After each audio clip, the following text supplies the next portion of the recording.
Next on AM 1480 WLEA, the Newsmaker Show. Here's Brian O'Neill. On today's show, it's the Congressman Tom Reed, a weekly press call. Reed started out yesterday talking about the get-togethers with family and friends and the parades he attended. As we participated in some of the Memorial Day events, just want to always recognize those who gave the greatest sacrifice in their lives for our country, the men and women who serve us day in and day out so we can enjoy the freedoms that we so cherish here in America. This week, I wanted to highlight some efforts we took last week as we were leaving Washington, D.C., in regards to breaking the gridlock of Washington.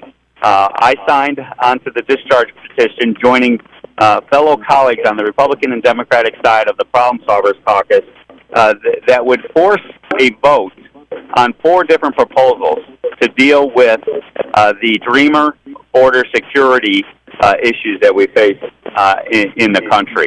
To me, this was a reasonable thing to do in regards to bringing to the floor 4 proposals that would be debated in an open and honest fashion.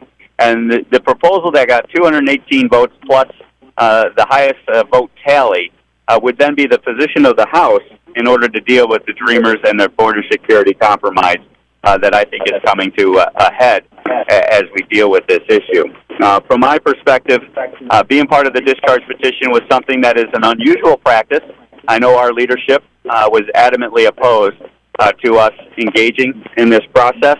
But as I have joined with many of my fellow Americans in regards to their frustration with the gridlock in Washington, D.C. on some of these important issues, I thought the time was ripe after giving 6 months plus of an opportunity to debate this issue, to come up with a solution, and now to sign the Discharge Petition to put our name in black and white, to no longer just talk the talk, but walk the walk in regards to forcing a debate on this critical issue.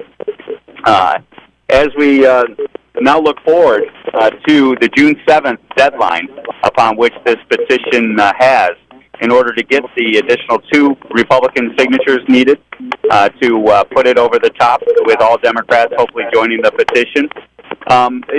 This gives an opportunity to the leadership, as well as members of the various caucuses, Freedom Caucus, the Main Street Partnership, and other members of the Problem Solvers Caucus, an opportunity to negotiate a potential solution to this issue without having the Discharge Petition come to a head. Now, I know a lot of folks are concerned that this is an effort to support amnesty, but I can tell you that is not the case.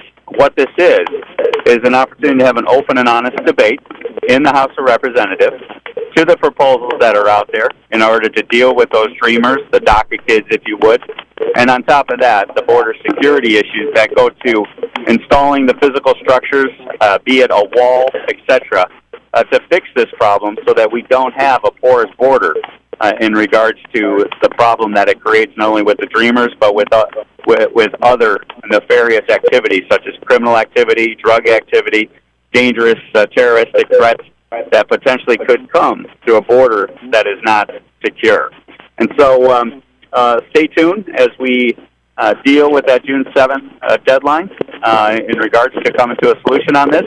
And now with this Discharge Petition potentially out there, I think that will create a tremendous amount of leverage to break the gridlock on this issue, and also send a message that it's time for us in the House to have an open and honest conversation in regards to this matter. So with that, let's open it up to questions. The first question came from WLEA. Hey, Brian. Any thoughts on the investigation into Russia? You had said before you thought it should come to a close soon. I do continue to have the position that the investigation needs to wrap up its effort. We're over a year now into that investigation. My hope is that in following the facts, the special counsel can get to the conclusions about what occurred, if anything, and we can get answers to that investigation sooner rather than later. I think it's appropriate to come to a conclusion and not leave an open-ended investigation hanging out there that could be entangled into politics, can be entangled into maybe unrelated matters than to what the investigation was designed and targeted to do, and get into the issue of Russia meddling into our election process and what they did outside of meddling in regards to any integrity issues of the election process. Thank you so much. Yep, thanks, Brian. Andy Paulson. Hello, Congressman. Paulson's question was about DresserRand in Wellsville. The largest employers in the New York portion of our listening area. Would you please elaborate on your amendment, which would require contractors like DresserRand to get approval before closing or moving plants?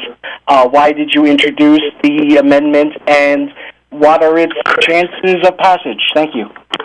Yeah, no, we worked hard to get that amendment included in the Defense Authorization Bill, which is a must-pass piece of legislation, in my opinion. And what that amendment will do is to target facilities, in particular, that DresserRand facility in Wellsville, and make sure that we look at these transactions from a national security perspective, and to make sure that there's no national security risk with moving this facility out of Wellsville. I was there in DresserRand when we saw a stranded aircraft carrier off the coast of the Philippines have to send its turbine to Wellsville, and it took the great work of the men and women there at the facility to get that aircraft carrier operational. I just can't imagine uplifting and moving this product line, this service line from Wellsville elsewhere, and seeing a horrific situation develop where an aircraft carrier is called to respond and protect our men and women in harm's way, and is unable to do that because of the obvious disruption in relocating this supply chain to Carolina. So we have put that in the bill. Hopefully the Senate will carry its weight and make sure that this is included, and we can then send the message to Curtis Wright and Siemens that before you go forward on this transaction, we want this additional national security scrutiny to occur. That, to me, would help us not only save those jobs at that facility there in Wellsville, but also to protect our men and women that are in harm's way by making sure they have the quickest and most adequate response time to the needs of our military that the men and women in Wellsville represent. Thank you very much, Congressman. Then next up, a couple guys tried to talk at the same time. Congressman Tom Reed said to go with Rick Miller from the Olean Times-Herald. Rick, why don't you go ahead first, Rick? Good afternoon, Congressman. Say, I hadn't heard about that amendment on the bill that would help protect the DresserRand facility. Could you explain that a little bit more, please? Sure. Yeah, so what we did last week is I drafted and submitted an amendment that got passed and included in the National Defense Authorization Act, which is our primary military piece of legislation done on an annual basis. And what that amendment will do is require that before any jobs and supply and service lines are removed from a contracting situation to another location, that a national security analysis be completed and that there's a conclusion that there will not be an adverse impact to our national security concerns. And so my hope and intent on that bill is not only in regards to looking at the national security implications, but making sure that the voice of the men and women in Wellsville that serve our men and women in harm's way in the military is heard and listened to about the concerns about relocating from Wellsville to Carolina would represent. So that being included in the House bill was very important to me, and I was pleased to see it pass and get included. And hopefully now in the Senate, we can see a corresponding piece of legislative text there so that we can have this as part of the law that would do that review. If it is passed, Congressman, what would happen first? Well, if it passed, then we'd have to do a national security review on that project there, and we have till 2020, but I would assume that's going to take longer than 2020 to conclude, so maybe we have an opportunity to make another argument to Curtis Wright that keeping those jobs in Wellsville is in not only the best interest of the country from a national security perspective, but also in the interest of the people that are working there.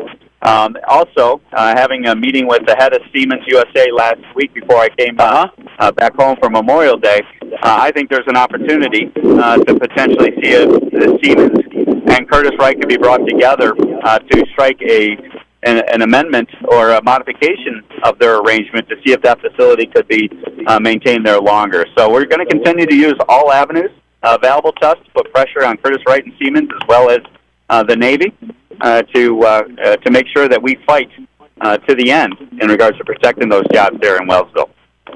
Thank you very much. Yep, thank you. Okay, Mark? And Mark is from Spectrum News. Okay, yep. Tom, I wanted to follow up on Wellsville as well, to the communication that you did send out about this amendment.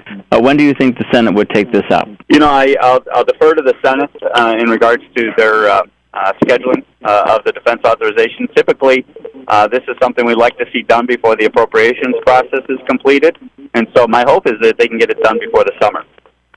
And even though it would be after the announcement was already made to close the plant, they would still be sort of grandfathered in and have to follow that? Yeah, that's my intention with the amendment, and also remember that the service of that contract is there until 2020 in Wellsville, and so any type of relocation, obviously, post 2020, I think would be clearly subject to this review. And we're talking about national security concerns. I mean, this is one of our top priorities as a nation, and I think it's only prudent that if we have any type of disruption in servicing that military contract, that we make sure we put the men and women in the military at the top of the list of being protected. One final note on that. Senator Schumer was in town on Friday, and he, too, talked about a meeting with the CEO of Siemens, and I'm not sure if you were both in that same meeting, but he had indicated that he was able to negotiate the company to keep 120 jobs in Wellsville. According to them, he said that was not good enough. Can you shed any light on that? Is there a job deal? Has a job deal been struck to keep those jobs there? Well, we had separate meetings. I so appreciate Lisa coming to our office and sitting down with us firsthand and to discuss this issue. And there is a opportunity to keep, I believe, that number of jobs or close to that number of jobs in regards to the Center of Excellence there in Wellsville, given its performance and ability to service the other areas of the Siemens family from that Wellsville operation. Now, my understanding of the conversation is that those are generally the professional, the engineering, the kind of back room type of services that are located there. But my additional voice was lent to Lisa, the head of Siemens USA, to be a voice for those manufacturers, those workers on the front lines, and make sure that we try to expand the opportunities for them there in Wellsville. And this national security concern is one piece of it, as well as continuing to be a voice for all of the jobs there, not just those related to the Center of Excellence. Okay, thank you. It's the Corning Republican Congressman Tom Reed, a weekly press call. Going to take a quick break, check the weather. We'll be back. Stay with us. Back on the Congressman Tom Reed weekly press call. Next up, Terry Frank, the Jamestown radio reporter. I was just wondering, Congressman, I just wanted to get your reaction to one of the National Wire stories here. I have to call it up on my computer. For some reason, it doesn't want to come up. There we go. White House saying today that President Trump is continuing to actively prepare for the president's expected summit with North Korea. I just wanted to get your thoughts because this has been kind of an on-again, off-again situation. Well, obviously I appreciate the president's willingness to cancel the summit if it is not going to achieve what it needs to achieve, and that's a denuclearization of North Korea. If this is in any way any type of gamemanship that North Korea is trying to play in regards to the summit. And, as we've always been cautiously optimistic going into this diplomatic effort, Kim Jong-un is a world leader that has not demonstrated the most responsible type of leadership, in my opinion, across the world. And so I was pleased to see the president not try to achieve a false diplomatic success for political purposes and rather focus on the biggest issue, which is securing the peace of the Korean Peninsula through a diplomatic negotiation. Now that the summit appears to be going forward, that is a good sign that hopefully shows a seriousness to North Korea, China, and the other important allies that are part of this effort, that we take this very seriously, and we are not just going to negotiate a deal for a deal's sake, but to achieve the outcome of a denuclearized Korean Peninsula. And ultimately, it's up to Kim Jong-un. He can either choose the path of destruction the path of war, the path of violence, the path of further negative impacts on his civilian constituencies, or he can choose the path of peace that could lead to stability in the region and can lead to a more prosperous North Korea as well as a more secure world at large. So hopefully Kim Jong-un has demonstrated a willingness to listen to the path of peace. But again, I remain cautiously optimistic that this will be successful, but do understand, given the history of Kim Jong-un, that we're dealing with a very, very dangerous individual and one that is very erratic in how he leads the North Korean people. All right. Thank you, Tom. Yep, thank you. And that's a wrap for the Congressman Tom Reed weekly press call. I'm Brian O'Neill. Stay with us for Kilmeade. Brian Kilmeade show coming up next. AM 1480 WLEA Hornell.